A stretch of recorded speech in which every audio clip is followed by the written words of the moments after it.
और इसलिए मैं बिग मुसलमानों बर्निश से अपील करता हूं कि आप लोग एकदम सब्र कीजिए। मुसलमान सब्र में है, कब्र में नहीं है। कि मुसलमान रोड पर आएंगे, पुलिस गोली चलाएगा, पत्थर चलाएगा, इधर से भी एक दो ठो पत्थर अपना ही आदमी से मरवा देगा पुलिस पर। पुलिस उधर से गोली चलाया, लाठी चलाया, एक दो ठो मरेगा, ठीक है, 10-20 पर केस होगा, छुएगा ही नहीं। कौन जाएगा छूने? के आएगा छूने? अंजुमन इस्लामिया यहाँ है, इसमें कोई दूसरा आ सकता है क्या? किसी की हिम्मत है कि अंजुमन इस्लामिया या मौलाना आजाद कॉलेज है उसमें कोई घुस सकता है दूसरा? हिम्मत है किसी का? जो वोट दे रहा आपको, जो आपको दे रहा उसके लिए कुछ कीजिए ना। हम पर मेहरबान होने की आपको जरूरत नहीं है। हम अपना माड़ भात खा रहे हैं, आपसे हम बिरयानी तो नहीं मांगे, ठीक है। अब बिरयानी बेसी भी खाने से पेट खराब होता है, लेकिन मुसलमान अपने आप में सिर्फ अपने आप में काफी है, उसको किसी की सहायता की जरूरत नहीं। देखिए देश बहुत खराब स्थिति में जा रहा है, लेकिन ये अब बीजेपी का अंत होना शुरू हो गया। 25 राज्यसभा से कल 128 वोटों के साथ में कल वक्फ संशोधन बिल को पास करवा लिया गया है। लोकसभा से पहले ही पास करवा लिया गया था। पूरे देश भर से प्रतिक्रियाएं आ रही है, कोई समर्थन कर रहा है, कोई विरोध कर रहा है।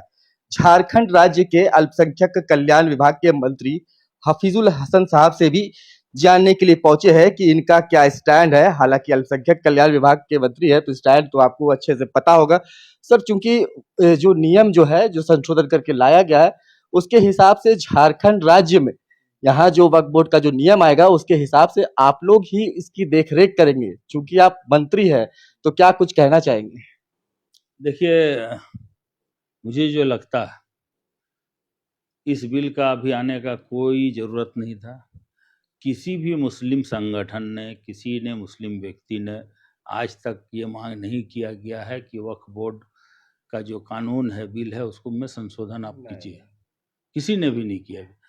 तो ये सिर्फ मुसलमान को डिस्टर्ब करने के लिए, मुसलमान जो अभी घर में रहते थे, बाल बच्चे को अपना पढ़ाई करते थे, अपना बिजनेस करते थे, उसको रोड पर लाने का काम एक षड्यंत्र के तहत कि जो देश में गरीबी है, देश में महंगाई है, आज बैंक का जो नियम लागू कर दिया, 7 रुपया आप खाली जब देखिएगा अपना बैलेंस उसमें लगेगा, आप निकालिए चाहे 100 रुपया निकालिए या 50 रुपया निकालिए, 19 रुपया आपका उसमें कटेगा।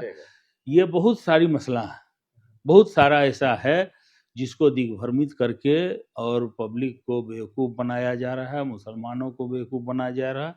मुसलमान शरीय जो मेरा कानून है, जो वक्फ बोर्ड, वक्फ का जो संपत्ति है, आज वक्फ आज से नहीं है, ये हमारे हजूर सल्लल्लाहु अलैहि वसल्लम के टाइम से ही वक्फ, बहुत कुआं वक्फ किया गया था, बहुत बागीचा वक्फ किया गया है। और वक्फ माने अल्लाह के नाम से वक्फ करना, वो किसी व्यक्ति विशेष के नाम से। सर, केंद्र सरकार कह रही है कि भ्रष्टाचार हो रहा था बहुत और पारदर्शिता लाने के लिए ये बिल को ला रहे हैं संशोधित करके। कौन सी भ्रष्टाचार हो रहा था? मतलब प्रॉपर्टीज को लेकर के कहा जा रहा था कि उसका मैनेजमेंट ठीक से नहीं हो रहा। वोट नहीं देते हैं, हमारा समाज आप बोलते हैं कि वोट नहीं देता है, मुस्लिम समाज भी बोलता है कि बीजेपी वाले बोलते हैं कि मुसलमान हमको वोट नहीं देता। जब आपको वोट नहीं दे रहा तब आप उस पर क्यों मेहरबान हो रहे? जो वोट दे रहा आपको, जो आपको दे रहा उसके लिए कुछ कीजिए ना। हम पर मेहरबान होने की आपको जरूरत नहीं है। मुसलमान अपने आप में सिर्फ अपने आप में काफी है, उसको किसी की सहायता की जरूरत नहीं है। हफीजुल साहब, झारखंड के भाजपा के नेता लोग कहते हैं, यहाँ पे आरोप लगाते हैं सरकार के ऊपर में कि तुष्टीकरण की राजनीति कर रही है। अभी केंद्र सरकार कह रही है कि मुस्लिमों के अच्छे के लिए इस बिल को ला रहे हैं, तो इस पर क्या कहेंगे? सुनिए ना, हम अपना माड़ भात खा रहे हैं, आपसे हम बिरयानी तो नहीं मांगे, ठीक है। अब बिरयानी बेसी भी खाने से पेट खराब होता है, लेकिन माड़ भात खाइएगा ना, कभी पेट खराब आपका नहीं होगा। तो हम लोग जहाँ हैं वहीं ठीक, आपसे हम कुछ नहीं चाह रहे हैं। आप खाली बढ़िया से हमको देखिए ना, एक नज़र से देखिए, जिस तरह और जमात को देखते हैं उसी तरह, उससे ज़्यादा आपको हम लोग कुछ ना, अपने अपने खुद में है कि आप हम, मेरा पास अल्लाह ताला ने इतना सलाहियत दिया है कि हम कमा के खा लेंगे। केंद्रीय प्रवक्ता सुप्रियो भट्टाचार्य कल कह रहे थे कि 1 इंच जमीन को छूने नहीं देंगे। वो छुएगा ही नहीं। कौन जाएगा छूने?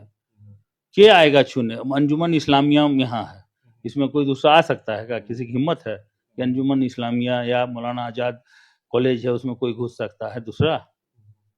हिम्मत है किसी का? तब आगे का क्या स्टैंड होगा इस बिल को आगे लेकर का के? एकदम साफ स्टैंड है। अभी बहुत मुस्लिम संगठन कोर्ट तो सुप्रीम कोर्ट चल गए, जी और मैं कह रहा हूँ ना, जो ये सिर्फ मुसलमान जो अभी सही रास्ते में, अभी पढ़ाई में भी, खेल में भी है। जी अभी बहुत जगह आप देखेंगे कि टॉप मुसलमान लड़की कर रही है। जब वो सब रिजल्ट देखता है ना, और जो ये सब भविष्य देख रहा है मुसलमानों का कि बहुत अच्छा होने जा रहा है, जी और उससे मैं दिग्भ्रमित मुसलमानों है। से अपील करता हूँ कि आप लोग एकदम सब्र कीजिए। मुसलमान सब्र में है, कब्र में नहीं है। ठीक है, अच्छा हमें हाफिजुल बहुत साहब, बहुत एक चीज था, किसान कृषि बिल भी लाया गया था, लेकिन उस किसान आंदोलन के बाद उसे भी रोकना पड़ा, अब तक नहीं आ पाया है। तो इस बिल को लेकर के क्या देखिए अभी क्या होगा कि मुसलमान रोड पर आएंगे, पुलिस गोली चलाएगा, पत्थर चलाएगा, इधर से भी एक दो ठो पत्थर अपना ही आदमी से मरवा देगा पुलिस पर। पुलिस उधर से गोली चलाया, लाठी चलाया, एक दो ठो मरेगा। ठीक है, 10-20 पर केस होगा कि आप लोगों ने पुलिस ने ये किया। वो जो घर पढ़ाई के अपना दिमाग पढ़ाई में लगाया, वो घर डिस्टर्ब हो जाएगा, आदमी जेल में जाएंगे, जेल जाएंगे, फिर थाना होगा, पुलिस होगा, कोर्ट होगा, कचहरी होगा, यही सब होगा। हम मेरा साफ साफ कहना कि जब हम आपसे कोई मांग किए नहीं, हम तो मांग कर रहे हैं। एमएसडीपी योजना आप दीजिए ना, एमएसडीपी से कितना पैसा दिए? अब मुसलमानों के लिए क्या किए? वो तो कीजिए, तरक्की के लिए दीजिए। आप एक भी रोड आप नहीं बनाए। अभी झारखंड का आप रखिए, जो आपको वोट दिया है उसी का पैसा आप रखे हैं, वही मांग रहा है आपको। कोई यहाँ का जो बीजेपी सांसद है, संसद में नहीं बोलता है कि जो झारखंड का पैसा हिस्सा है, अब विशेष पैकेज बिहार में दे रहे हैं, इधर दे रहे हैं, उधर दे रहे हैं, वहां नहीं, ये नहीं करता। तो ये देखिए, देश बहुत खराब स्थिति में जा रहा है। लेकिन ये अब बीजेपी का अंत होना शुरू हो गया। 25 तक 25 ये लास्ट था, 24-29 तक इसका उल्टी गिनती शुरू हो गया। 240, अब 200 भी सब नहीं पार करेगा। अच्छा हाफिजुल जी, एक चीज अच्छी बात दिखाई दे रही है इस बिल के वजह से, इंडिया गठबंधन में जो थोड़ा अलगाव जो दिख रहा था, लेकिन सभी लोग फिर से एक प्लेटफॉर्म पर दिखाई दे रहे हैं। देखिए, आप सिर्फ राजनीतिक ही नहीं, आपको जो हम मुसलमान हैं, हम मेरा ईमान कुरान पर है, कुरान हदीस पे चलते हैं, सुन्नत रसूल पर चलते हैं, उस हिसाब से हम चलते हैं।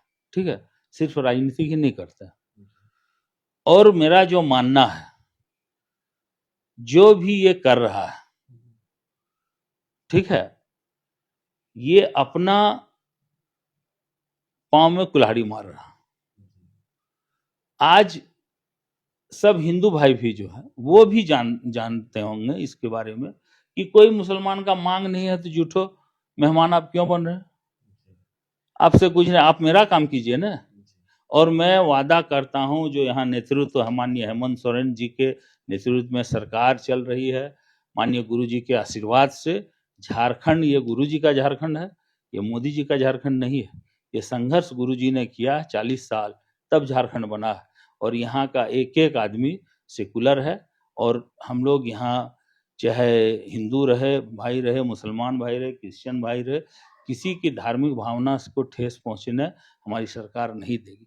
अभी वो क्या करेगा? अभी तो मुस्लिम पर पड़ा है, फिर कल दिन क्रिश्चियन पर पड़ेगा। वो भी बोलेगा कि इतना बड़ा बड़ा गिरजाघर आप कहाँ से लाए, क्या किए? तो ये सब करेगा, इसका प्लानिंग है। 6-6 महीना में एक नया नया मुद्दा लाएगा। अभी औरंगजेब का मुद्दा लाया, ठीक है, फिर अभी ले आएगा अकबर का, तो बीरबल का, तो ये बाबर का तो खत्म हो गया चैप्टर। तो ये सब चलते रहेगा, इससे कोई हम लोग नया नहीं है, और हम लोग डरे भी नहीं है, नहीं पीछे है, नहीं हम लोग इसमें कुछ है। हम लोग डट के मुकाबला करेंगे। जी बिल्कुल ऐसा है कि मंत्री हफीजुल हसन साहब का ये कहना है कि इस बिल को जो मुख्य मुद्दे हैं, जो मेन मुद्दे हैं, उन मुद्दों से भटकाने के लिए इस बिल को लाया गया है, ताकि आप शिक्षा की बात नहीं करें, रोजगार की बात नहीं करें, महंगाई की बात नहीं करें। बने रहिएगा गुड मॉर्निंग रांची न्यूज के साथ।